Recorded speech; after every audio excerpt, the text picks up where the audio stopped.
Now, climate experts are warning of more extreme weather as the planet gets hotter. Now, this weekend saw an unusual snowstorm blanket parts of KwaZulu-Natal, the Free State and the Eastern Cape. UCT Climate Scientist Peter Johnston says climate change is making it more difficult to predict patterns. But even when warnings are issued, many choose to simply ignore them.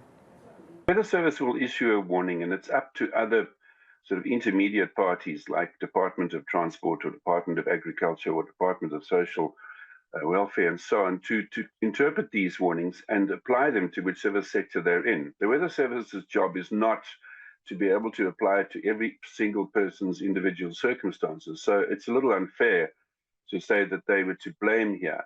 But I do think, and it's been a problem for a while, is when we do have extreme weather, the communication channels are not altogether clear.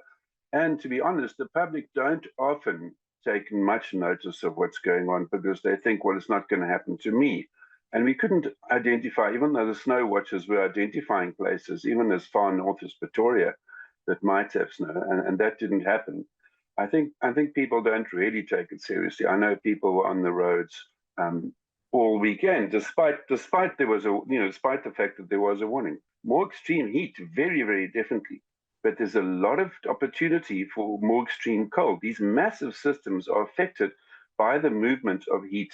And for example, when the ice melts in the Antarctic, that ice goes into the water and in fact makes the water colder, which makes the air colder in some parts of the world. And that cold air then moves to places and people say, wow, this is so cold. What's happened to global warming?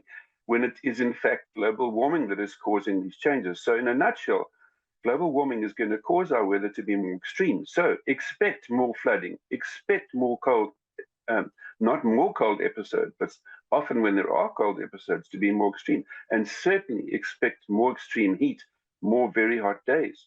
These are the messages we're trying to convey to people.